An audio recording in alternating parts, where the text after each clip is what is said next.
sebuah hutan tropis yang lebat dan penuh pepohonan tinggi, hiduplah seekor kancil yang terkenal sangat cerdik dan lincah. Meskipun tubuhnya kecil tak sekuat hewan-hewan lain di hutan, kancil selalu bisa menyelamatkan diri dari berbagai bahaya karena kecerdasannya. Pada suatu pagi yang cerah, kancil bangun dengan perut keroncongan. Ia merasa sangat lapar karena malam sebelumnya ia tidak mendapatkan makanan. Ia pun berkeliling hutan mencari buah-buahan atau daun segar. Tetapi semua tempat yang biasa ia datangi sedang kering karena musim kemarau. Aduh, di mana aku bisa mendapatkan makanan enak hari ini? Gumam kancil sambil memegang perutnya yang keroncongan. Tiba-tiba ia teringat bahwa di seberang sungai terdapat kebun timun yang sangat segar dan hijau. Itu tempat yang sempurna, pikirnya. Namun untuk sampai ke sana ia harus menyeberangi sungai yang lebar dan sungai itu dihuni oleh kawanan buaya lapar. Kancil tahu bahwa jika ia menyikat benah, ia pasti akan dimangsa. Maka ia duduk sejenak dan berpikir keras mencari cara agar bisa menyeberang dengan aman. Setelah berpikir cukup lama, ia pun tersenyum licik. Aku punya ide, katanya sambil tertawa kecil. Kancil lalu berjalan ke tepi sungai dan berteriak lantang. Hai buaya, keluarlah, aku membawa kabar gembira. Beberapa ekor buaya muncul dari dalam air. Salah satunya berkata, apa yang kau bawa kancil? Kami lapar, bukan butuh kabar. Kancil menjawab dengan tenang. Justru karena itulah aku datang. Raja hutan ingin mengundang kalian semua ke pesta besar dan akan membagikan daging segar kepada seluruh buaya. Tapi aku perlu menghitung beberapa jumlah kalian akan membagikannya adil. Benarkah? Tentu saja, jawab kancil. Tapi aku harus menghitung dengan cara berjalan di atas kalian agar aku tidak salah hitung.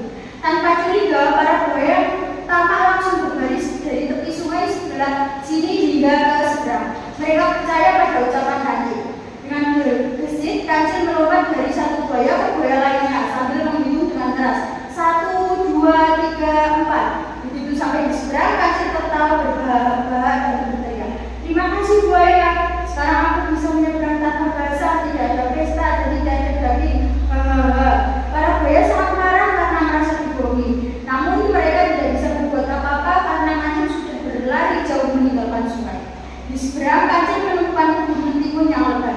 Ia segera memakan beberapa buah mentimun yang besar dan segar. Sambil duduk menikmati makanan, ia berkata dalam hati, kepandaian lebih penting dari kekuatan. Namun saat kasih makan, kancil mulai merasa bersalah. Ia sadar bahwa ia telah berbohong dan memperdaya mempelai demi keuntungannya sendiri. Mungkin kali ini aku harus menggunakan kepandaianku untuk hal yang lebih baik. Isinya berat. Nah, itu sudah Ibu bacakan ceritanya. Terus sekarang kalian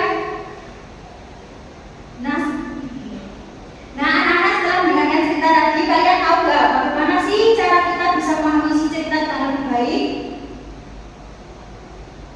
Harus tahu tokohnya, Bu. Nah, itu benar. Kita akan belajar tentang unsur intrinsik dalam cerita, yaitu tokoh, latar, alur, dan amanat.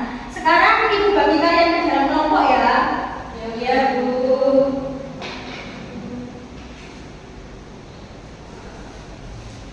Nah, sekarang Ibu akan bagikan kalian NKPD-nya. Nanti Ibu tunjukin cara kerjanya.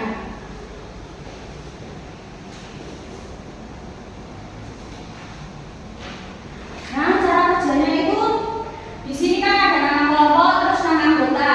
Nah, tujuannya itu setelah mengisi lembar kerja ini, siswa dapat mengidentifikasi unsur intrinsik dari cerita yang dibutuhkan.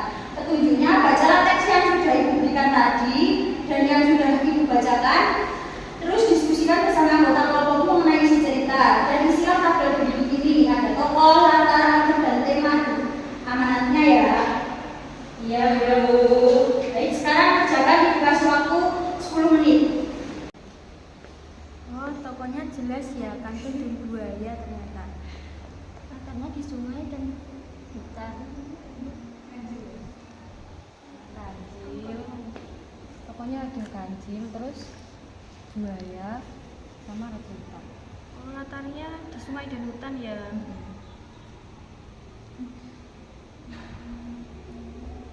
Latarnya sungai sama hutan. Sungai dan hutan. Oh, alurnya tuh tadi kan kancil tuh lapar. Terus menggunakan akal cerdinya dengan menipu buaya untuk menyeberang.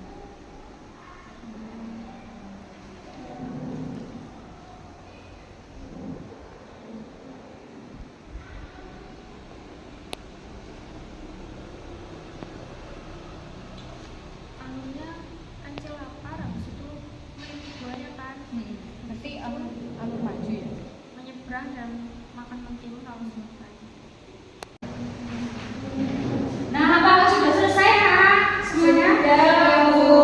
Nah, kalau sudah selesai, sekarang silakan satu kelompok maju untuk menyampaikan hasil analisis kalian. Ayo, kelompok satu.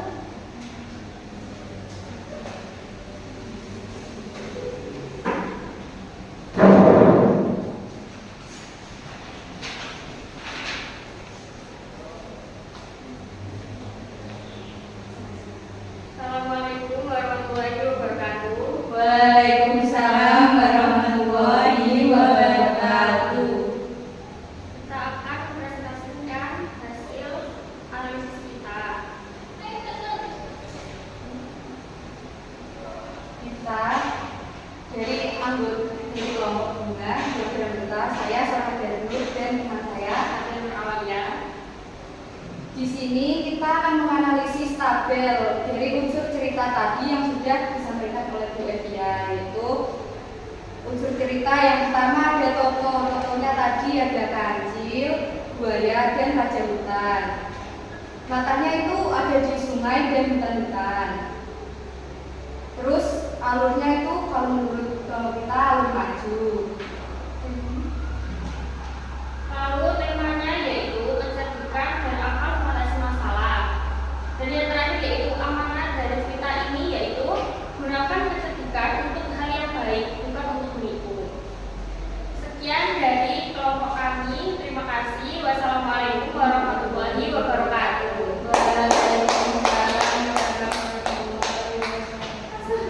Luar biasa, makasih untuk kelompok satu. Apakah ada tanggapan dari kelompok lain?